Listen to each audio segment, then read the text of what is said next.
presentation is from Public Facilities Management. I'll turn the presentation over to Director Darla Reardon. Good afternoon, Commissioners and County Administration.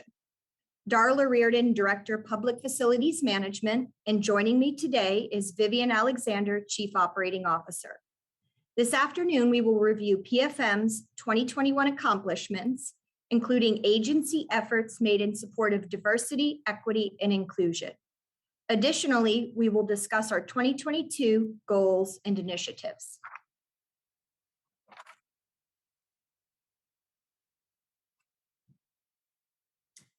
Public Facilities Management, also known as PFM, is an agency with duties and responsibilities that support all Franklin County offices and agencies and their public users. Our primary role is to provide support services that help county offices and agencies successfully carry out their mission. Our mission is to provide centralized, cost-effective, efficient, and professional building services to county employees and visitors so that they can work and conduct business in a safe, comfortable, functional, and eco-friendly environment.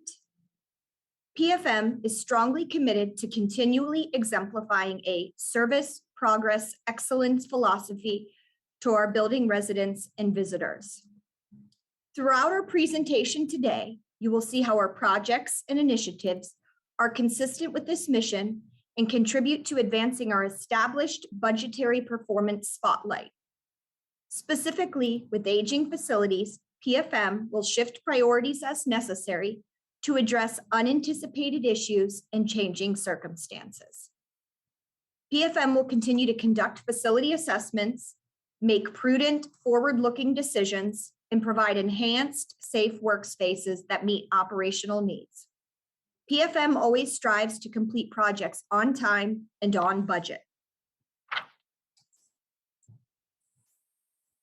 Good afternoon, Commissioners and County Administration. PFM's Operation Division is the agency's lead in providing professional facility services, which impact county employees and building visitors on a daily basis. Our agency is regularly faced with the challenge of balancing the need to respond to everyday work requests and unanticipated issues, while also planning for scheduling necessary preventive maintenance and preservation activities for county facilities. PFM serves as the county's property manager for about 4.4 million square feet of space, with facilities that span across Franklin County. PFM employs a large internal ASME trade staff, including custodial workers, maintenance workers, electricians, painters, carpenters, safety and security technicians, landscapers, and environmental technicians, HVAC, to respond to work order requests from county offices and agencies and carry out our property management duties. 2021 remained a challenging year for PFM as we continued to serve as a key agency in COVID-19 response efforts. PFM continued to support county offices and agencies, such as in the distribution of safety PPE, including masks, hand sanitizer, gloves, disinfectant, and with the maintenance of ongoing daily enhanced cleaning. We conducted a pandemic prevention and response engineering study of our HVAC and ventilation systems. We also implemented about 300 HEPA air purifiers in county facilities and retrofitted antimicrobial copper products on door handles and elevator buttons. As COVID-19 cases surged in mid-2021 due to the Delta variant, PFM managed increased requests for specialized deep cleanings to address positive cases or potential exposure. PFM purchased fogging machines and other cleaning equipment to clean and sanitize facilities more efficiently and effectively. We managed a significant number of requests this year relating to plexiglass barriers and enhanced social distancing measures as staff and visitor populations resumed. PFM continued to maintain a stockpile of critical PPE items to ensure preparedness for the ongoing pandemic. We are all well positioned to support county offices and agencies with critical PPE in 2022. Other operations accomplishments in 2021 included assuming responsibility and daily management of the new Forensic Science Center and completing many enhanced projects for county offices and agencies throughout the year. Such projects involved removing original wall coverings, patching, painting, reconfiguring walls and doors, installing TV monitors and screens, converting existing light fixtures to LED, etc. A sample project at 80 East Fulton for Child Support Enforcement Agency included modernizing their lobby with new signage and furniture and installing a wall divider for the payment window area to increase privacy and improve the health and safety for staff and visitors. Additionally, we replaced many exterior fixtures, such as in the parking garages and lots to enhance safety with brighter lighting, while saving energy and maintenance costs with LED bulbs. To enhance health and safety, touchless towel and soap dispensers were installed around county facilities. Throughout the year, while PFM staff are faced with unanticipated issues to resolve, such as leaks, temperature concerns, clogs, etc., our various trades teams also perform critical preventative maintenance activities to extend building and systems life expectancy. Many facility preservation projects were completed this year by operations teams, such as replacement of original piping, installation of heating and cooling units, faucets, heating pumps, plumbing modifications, hot water tanks, power washing facades, flooring, etc. PFM further expanded our replacement of historical manual paper processes with electronic processes, such as a new electronic key request for county offices and agencies. One of PFM's major construction projects is the renovation of the Franklin County Domestic Relations and Juvenile Court located at 373 South High Street. In September of 2020, the Board of Commissioners authorized a guaranteed maximum price, a GMP, contract amendment number 1 with Elford Inc. to provide construction services in the amount of approximately $4.9 million. The renovation project included the following space modifications and expansions: an additional courtroom for a new 7th judge and staff support spaces, a new domestic violence center, a judicial conference room, 2 additional courtrooms, magistrate hearing rooms, and the relocation and consolidation of court administration. While renovating floors 4 and 6 to minimize future operational impact, portions of the HVAC and plumbing systems, which were original to the building, were replaced. Additionally, the renovation project included completion of the security electronics enhancement project and selective upgrades of the AV systems. GMP number 1 achieved SEBE participation of 51%, approximately $2.5 million from 2 local firms. Construction work associated with this initial GMP was completed in the summer of 2021. GMP amendment number 2, in an amount not to exceed about $8.4 million, was approved by the Board of Commissioners in March 2021. GMP number 2 included additional work for the renovation of the 4th floor Clerk of Court's office, which was completed in summer 2021. Additionally, GMP number 2 included an audiovisual allowance to expand and enhance technology in the Franklin County Domestic Relations and Juvenile Court, and this portion of the project is in the design phase. GMP amendment number 3, in the amount of about $6.6 million, which was approved by the Board of Commissioners in May of 2021, included an allowance to fund the initial phase of the water, sanitary, and storm piping replacement in the Franklin County office tower that is original to the building, and an allowance for the relocation and construction of a new Franklin County Prosecutor's Office property storage room. The scope of work included in GMP number 3 is currently in design. SEBE information for GMP amendments number 2 and 3 will be reported once bidding has been completed.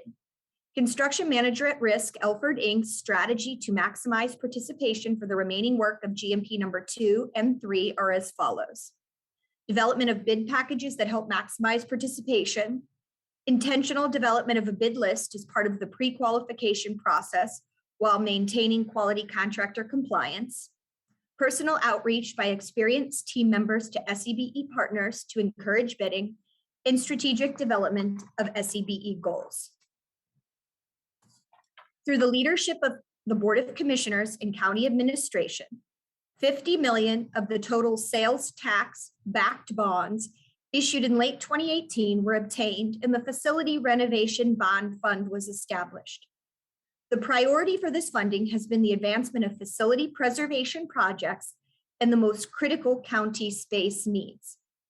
The Facility Renovation Bond Fund was the source of funding for the Franklin County Domestic Relations and Juvenile Court Renovation Project in its 3 associated guaranteed maximum price amendments that were discussed in detail on the prior slide. Additionally, this year, PFM completed several sizable roof replacements, including at the Franklin County Office Tower, Memorial Hall, and Jackson Pike Correction Center. The multi-year elevator modernization project in the tower was completed in 2021. Other facility preservation projects that were completed in 2021 included a generator replacement at Jackson Pike, HVAC replacement at the East Opportunity Center, replacement of exhaust fans original to the office tower, controls upgrades and fire alarm updates at Memorial Hall, and corrosion inspection of sprinkler systems at various facilities. In 2021, to further enhance security, projects to replace existing analog cameras with state-of-the-art IP cameras commenced at various county facilities, including at the Office Tower, Memorial Hall, Jackson Pike, Common Pleas Court, 80 East Fulton, and the JFS West Opportunity Center. Supply chain disruption resulting from COVID-19 and transportation issues has been a challenge in 2021, but our PFM construction project managers and contract partners have been proactive and adaptable to minimize schedule impact. We are pleased to report all funds have been committed before the deadline of early June 2021, and some of the final projects will continue into 2022.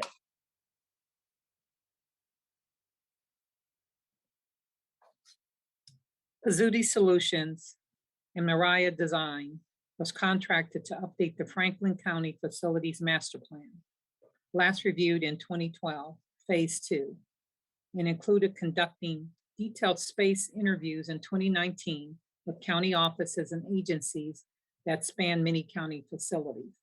Additional interviews were conducted in late 2020 to recognize the potential operational impact of COVID-19, such as social distancing needs, telework, modified public interaction, new normal operations, etc.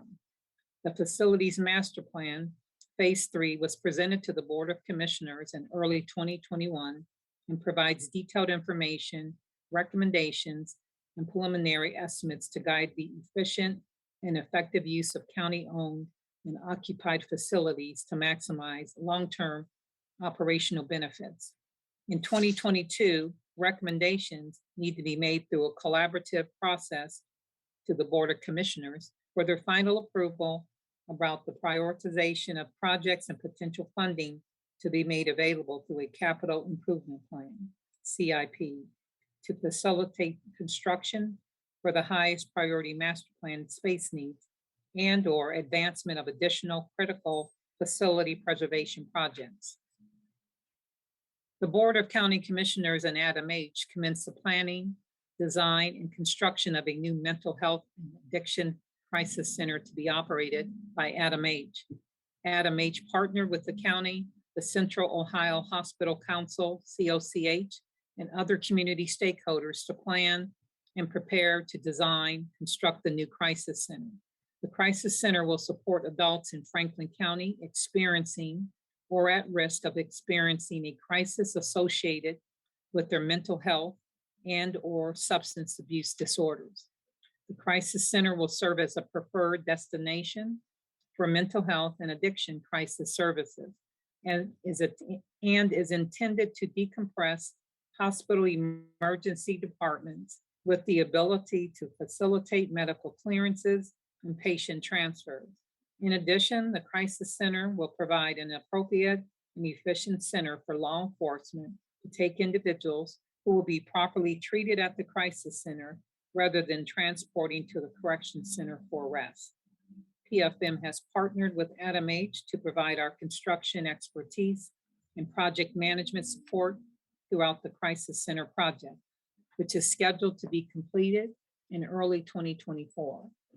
In 2021, PFM, in conjunction with the Franklin County Purchasing Department and Prosecutor's Office, provided support to ADAMH in procuring and contracting an owner's representative, Hamas Healthcare Company, LLC, NBBJ, LLC for design professional services, and Elford Incorporated, in partnership with Cornicocosing for construction manager at risk services for the ADAMH Crisis Center project.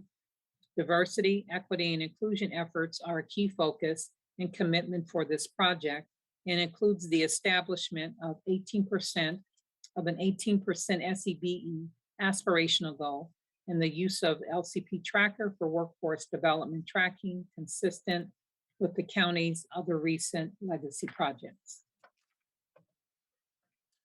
Significant progress continued on the new Franklin County Corrections Center project located at 2551 Fisher Road on Columbus's west side.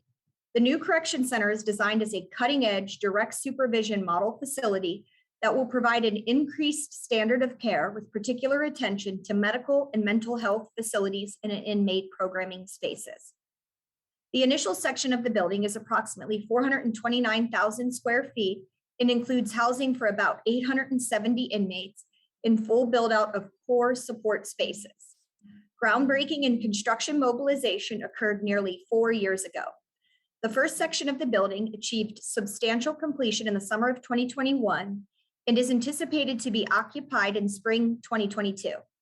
Closure of the current downtown jail will occur with the completion of this initial construction phase. The continuation phase, which will provide housing for an additional several hundred inmates in approximately 167,000 square feet, is currently underway. Design work was completed in May of 2020 and construction started in late 2020. Bidding for the continuation was completed in 2021 with significant assistance provided by the Purchasing Department and the Prosecutor's Office. Construction is scheduled to be complete in mid-2023. The total project budget for the new correction center is $360 million plus. For 2022, PFM has budgeted $85,537,079 for the anticipated project cash flow associated with previously contracted scopes of work. This project has an established small and emerging business enterprise SEBE aspirational goal of 12%. Achieving SEBE participation has been a key focus and collaborative effort for the entire project team, including the construction inclusion team, the CIT. During last year's budget presentation, we reported the SEBE participation at 24.38%, approximately $48.5 million for the initial phase. We are pleased to report today that with the completion of the continuation phase procurement, the overall combined project has increased to an SEBE participation of 29.77%, approximately $86.5 million as of September 2021. In conjunction with Gilbane Smoot and the CIT, PFM continues to monitor actual contracts awarded to SEBEs and the amounts paid to date to them. These small and emerging business enterprise SEBE calculations include all purchase orders over $1,000. The total amount of purchase orders awarded to SEBEs in 2021 through the third quarter was approximately $35.3 million out of $221.4 million awarded, which equates to 15.94%. In 2021, PFM procured materials and services from 4 new SEBE vendors, including Acoustic Ceiling and Partition Company of Ohio, Inc., for the new correction center, City Apparel for PFM uniforms, M6 Incorporated for COVID-19 specialized cleaning, and Lahan and Associates for environmental testing. In 2021, PFM, in ongoing collaboration with JFS, DEI, and County Administration, has been working to develop a new food service concept for the 16th floor dining area in this tower that will promote various SEBE food offerings, living wages for staff, and quality local food at a reasonable price. The new food service concept will be consistent with the Board of Commissioners' DEI objectives, and the goal is for the new cafe to be open for county staff and visitors in the spring of 2022. Other diversity, equity, and inclusion efforts include collaborating with the Family Stabilization Unit, FSU, to identify and hire candidates in several PFM trades positions, and partnering with Higher Direction, an MBE firm, for PFM executive management recruiting. Also this year, all PFM staff attended cultural competency and implicit bias training. While we were proud of our 2021 accomplishments, PFM has shifted focus to our new 2022 goals and continuing to deliver outstanding support services to county offices and agencies. PFM has submitted a results-oriented budget that responds to the board's strategic policy initiatives.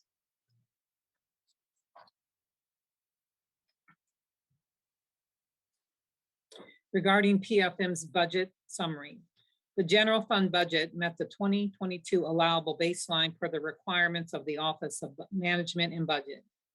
The 2022 general fund recommended budget is $28,895,943, which equates to 21% of PFM's overall budget.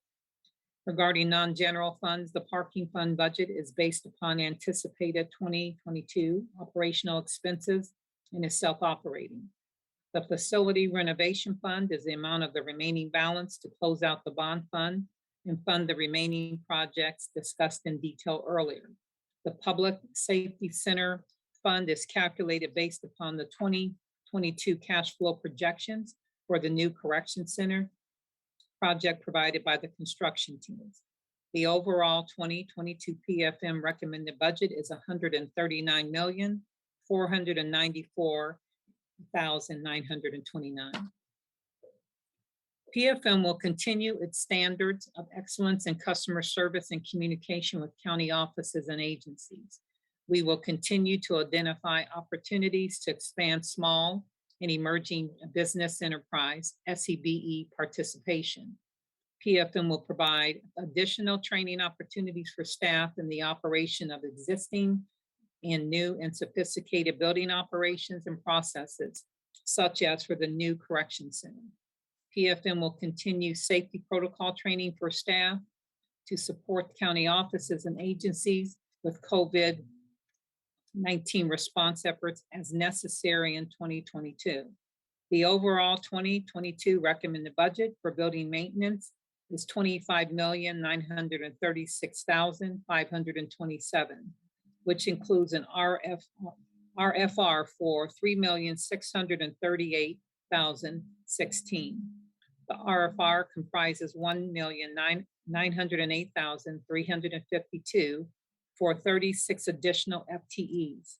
This includes 2 building managers, 2 corrections foremen, 11 environmental technicians, 4 service technicians, 2 electricians, 1 safety and security technician, 1 painter, 2 landscapers, and 11 housekeeping positions required to adequately support the opening of the new correction center in 2022, and to enhance support for the existing Jackson Pike facility to ensure comparable service levels. These positions were identified as part of the staffing analysis conducted by the firm providing transition and activation services in conjunction with the new correction center. In addition, the RFR includes $1,729,664 for other operational expenses such as utilities, supplies, tools, and equipment in order to adequately maintain the new correction center.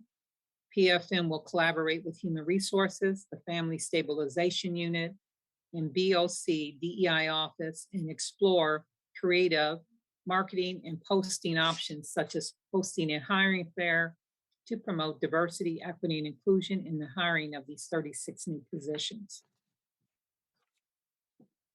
PFM will continue providing quality customer service as we advance construction projects for county offices and agencies. Additionally, we will continue to identify opportunities to expand small and emerging business enterprise SEBE participation for construction projects.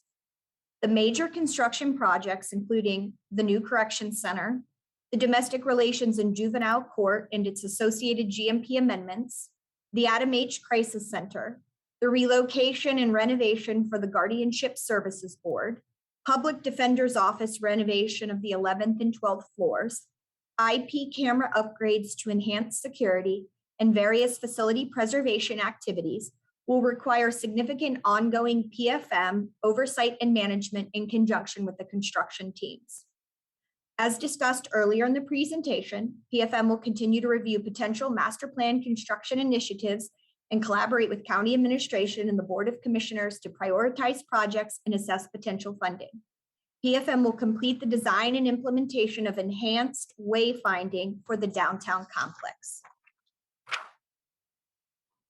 In closing, Vivian and I would like to thank our PFM staff for their continued hard work and dedication, particularly given ongoing challenges associated with the COVID-19 pandemic. We would also like to specifically thank our executive team, Tim Gill, Deputy Director of Operations, Mark Hunter, Deputy Director of Construction, and Lauren Stahl, former Deputy Director of Support Services and Finance, for their contributions and tireless effort in these accomplishments. Additionally, we would be remiss if we did not express our appreciation for the support provided by the Board of Commissioners and County Administration. Thank you for your time today, and we are pleased to respond to any questions.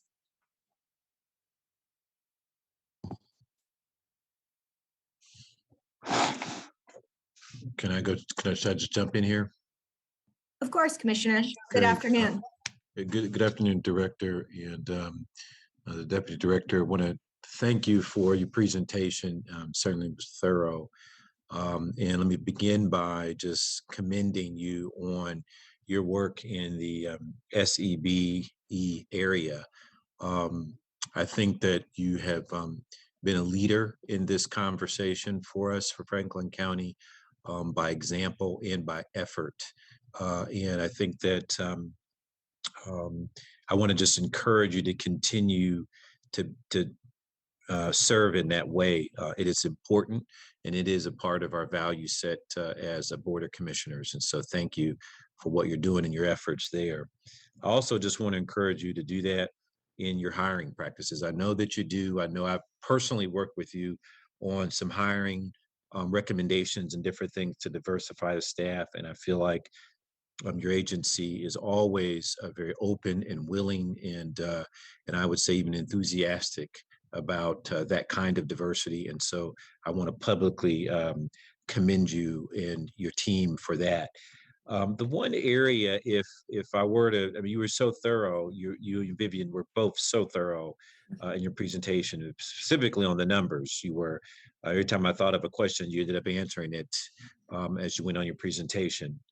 But talk maybe about the date of the opening of the correction center and what that means in terms of these positions that you'll have to hire for.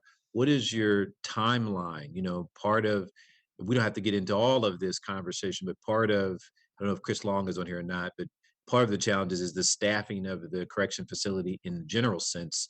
But this, in terms of facility sense, is another conversation. So the question becomes, when does the facility open, and those staffing needs that you're proposing to increase by, when do those need to start? And how do you plan to staff those in terms of getting the applicants, the people to fill a lot of those positions? Thank you, Commissioner. This is Chris Long. I am on. I'll just start, and then I definitely want to turn it over to Darla and Vivian because they've been thinking very deeply about this exact question, Commissioner. So as we work with the sheriff's team on the date of the opening, it is probably at this point March and April. There's still punch list items that the construction management team is working through, and so the sheriff's office currently does not have the keys to the facility in terms of total access to it. So we do have maybe 3 months, maybe 4 months, but that will be on us before we know it, as you indicated. And as Darla and Vivian have stated, there's a good 35 or so additional staff members on top of ongoing needs in public facilities for both housekeeping and maintenance staff, and a different philosophy of the new correction center, because we need them to be part of the training, not just on their job itself through public facilities, but part of that normalizing behavior and access that we intend for the correction center itself. And so Darla and Vivian have already started working on a rolling hiring process and thinking through very intently about hiring fairs and other very specific PFM opportunities that we can be really broad about. I'll turn it over to Darla and Vivian to go into more detail, but I know they're very intently thinking about exactly what you just brought up, Commissioner. Just to expand a bit on what Chris referenced, we have already begun working with HR, thanks to county administration and to OMB, to allowing us to go ahead, as Chris indicated, and begin kind of a rolling hiring process, because certainly there's a lot of administrative work behind getting the positions posted, and we're already working through those mechanics. But as we indicated, and I'll let Vivian expand on this, particularly with the hiring fair, which I know she has envisioned, that we'll be working with JFS, the DEI office, FSU, HR, to really expand and broaden. This is a significant number of positions, and we certainly want to make sure, it's a county agency-wide effort to help identify and really get out into the community with these positions in ways that we have historically have not. So Vivian, would you like to touch on the hiring fair? Yes, thank you, Darla. So Commissioner, I would be remiss if I would say to you that this is going to be an easy task. It is not. We're going to have to be very creative. We're going to have to go to where most of the people who live in our community are. I'm hoping that we can do a hiring fair here in our building.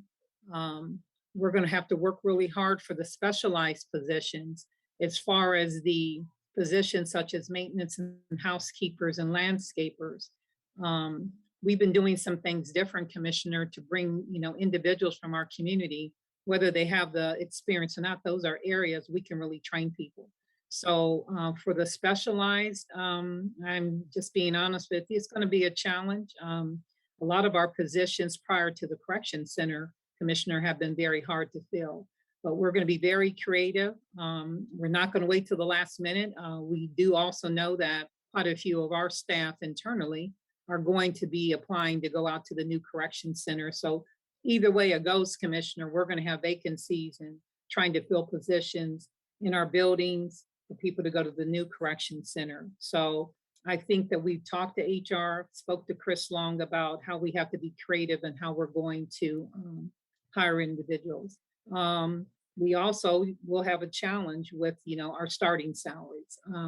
So we just are going to have to work very hard and see, where we're going to fall, Commissioner. But we are, we've been thinking about this for well over a year. And now that we've got the positions approved, we've been talking about it leading up to it. And we're going to have to work with different departments, because we're all going to have to work as a team in order to fill these positions. That's the DEI office. For the family stabilization unit, I did start, where I hired some parents out of the, group of the young individuals in that program, and we're going to continue that process. So we're just going to be using different avenues, Commissioner. And I would say, Commissioner, we certainly welcome your input and the other commissioners, and any assistance that you can provide in your network and your social media world to help get our positions out there. And we would certainly welcome any assistance and ideas you have to really make sure we're getting out into the community with these positions. Will you talk? This is Kenneth Wilson, Administrator. Director Reardon and Chief Operating Officer Alexander also talk about the assistance that you should get from having a position dedicated to the County Futures Initiative in order to help us fill these specialized positions. We're going to need to move immediately on this, on the issue of starting salaries. we have worked with HR to have flexibility for candidates that we will need for these positions. But before we conclude this year, commissioners, we will have a contract before you all to start our class and compensation study, and these type of positions will be looked at in detail to work to put them in a competitive position. I also would like Director Reardon, and would you talk a little bit about if today someone was interested in the positions that will be available in the new correctional facility, where would they go to get the information to find out what are the qualifications for these positions, for the 36 positions that'll be needed? I think we need to, this is a perfect opportunity to talk about the qualifications for these positions. Yes, thank you, County Administrator Wilson. All of these positions will be posted, and some already are beginning to appear for the various trades classifications through the Board of Commissioners centralized human resources website, governmentjobs.com, and then you would select, actually you can see all county positions that are available. Again, our agency would be Public Facilities Management. But then you will see those positions by classification. So for example, electrician, landscaper, housekeeper, maintenance worker, service technician, etc. And if you click on that, it will give you a breakdown of the duties and responsibilities, the minimum qualifications, certainly the salary. But as COO Alexander indicated, as part of this, we really understand and we're looking for people who want to work hard with the positive attitude, and we're putting programs in place to ensure that we can provide necessary training for very skilled positions. And so all of those details are online, and then certainly, our human resources department helps connect those individuals with the various agencies as they apply or assist with questions and difficulty completing applications. Is there anything, Vivian, you would like to? Yeah, I just wanted to add another thing. And Commissioner, when I was talking about that, I hope we can do some job fairs and that. I'm talking about where we can do on-the-job interviews instead of having people come down and try to fill out the applications. Because some of the individuals, to apply for the positions, it can be a little challenging, but we're going to try to make it as user-friendly as possible and see what we can do that's very different from maybe how we wait until the positions are, getting ready to close. But I mean, those are some of the factors that we're throwing out there. And I think that, I stay on top of any of the positions that we have to look at who's applying and to have one of my staff constantly go in there so that we are evaluating what we have in the system to determine, what do we need to do and who do we have, in our pool of individuals to ensure that we're not waiting to the last minute. So we check that constantly. And now, especially with the 36, we're going to have to stay on top of it. Well, I'm a little concerned about where we are, and this is not directed at PFM. Quite frankly, I think it's really just been the process for the jail facility itself. I'm really concerned about staffing in general for that facility, and given the amount of money that you all have illustrated that we've spent on it, I think. It's one thing to need the money. It's another thing to just not have the people to facilitate and accommodate its existence. And so I just want us to be thoughtful about that. One of the things I want to throw out to the administrator that I've thought about for a very long time is how I'd like to see us do a better job with mobile units out in the community. And what I'm thinking of, obviously we don't have time for this right now, but what I'm thinking of is, these mobile units where we go and set up shop right in the neighborhood and community. And some of our, underemployed communities and disadvantaged communities, and pull up with our RV, the county, van RV that can sort of be a little breakout center, whereas Vivian just described, we can do on-spot interviews. We can, work people through the application process. We can dig into what their experience is and really try to make the connection, not just for PFM, but for all county vacancy and opportunities. But moreover, just creating an environment where we are going to the community. If you're going to hire for a position, right when you need the position, you're behind. And I think that, that's the concept we've got to get ahead of. And we live in a competitive, growing environment. And so, I know we go and we set up these pop-up tents and whatnot, but I'm thinking of something a little more dynamic from the Board of Commissioners that allows people to use whatever resource that we have to connect them to. We take it to them. And here's an example of where there's not a day goes by I don't get 10 people to call me about needing a job, and yet here we have some jobs, and yet we've got to find ways to connect the dots, and people aren't going to come downtown to 373 South High Street. Hell, it's hard for me to get down here and park half the time, let alone people who don't have a dedicated parking space. So I just want us to be thoughtful about it. Again, to PFM,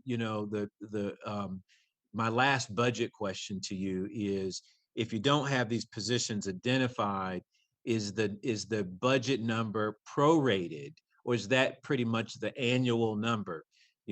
Let's say that the jobs, you said they start in March, maybe March, or you want to get them in even before that to get trained and all of that. Well, it's December now, so you're not going to get them in, it's at the very earliest, it'd be January or February.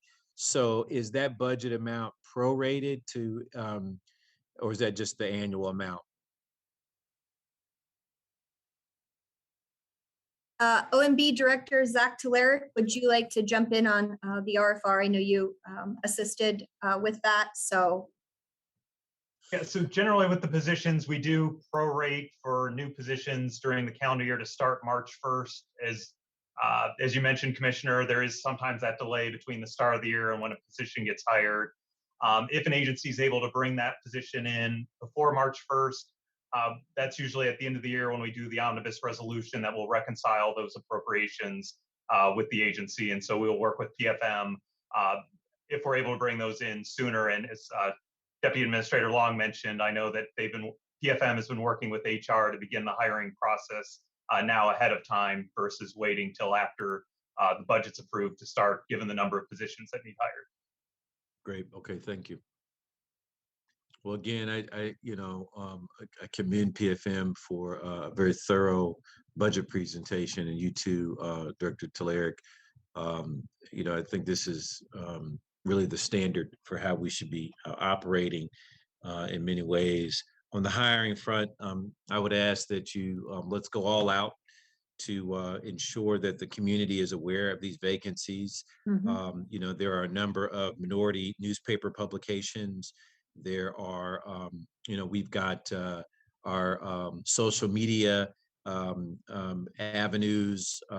We've got I love the idea of the job fair and being able to, as Vivian said, kind of just one-stop shop, it kind of a thing. Tag on to other job fairs that we can. All of those are things, but I want to encourage you to be as aggressive as you can, and certainly the BOC will support you in doing that.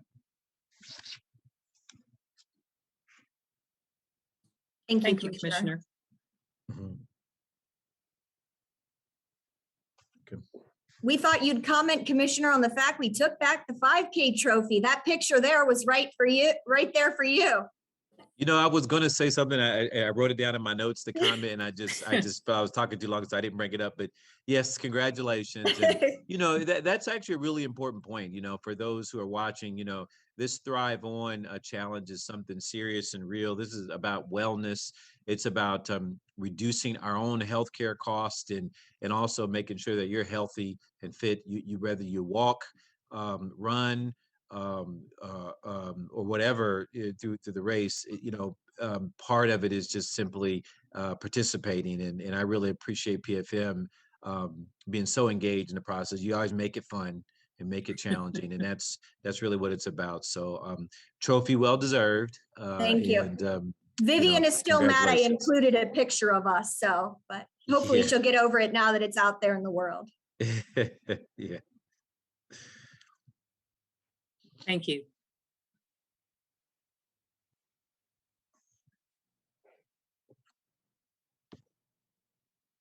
Are there any other questions or comments from commissioners or county administration? No, No, this is Commissioner Crawley. I don't know if you all can hear me. I'm sorry. I'm having like technical issues and the Wi-Fi is unstable, so I've been in and out. But I do, from the part that I heard, just want to thank you all for your overview and for the work that you are doing. And obviously, I think I've already told Darla I love my wall that that has been built. So yeah, thank you for the work you're doing. Yeah, that shows the talented staff that we have, Commissioner. Thank you, Commissioner. And we've enjoyed getting to know you and your staff as well. So thank you. We look forward to continuing to work together. Likewise, thank you. Well, thank you very much. So that would conclude this afternoon's budget hearing with Public Facilities Management. We'll take a couple-minute break to get things set up for the Office of Diversity, Equity, and Inclusion, and we'll start back up at 2:30. Thank you, everyone. Enjoy the Thank you, rest of your everyone. day. Have a great day.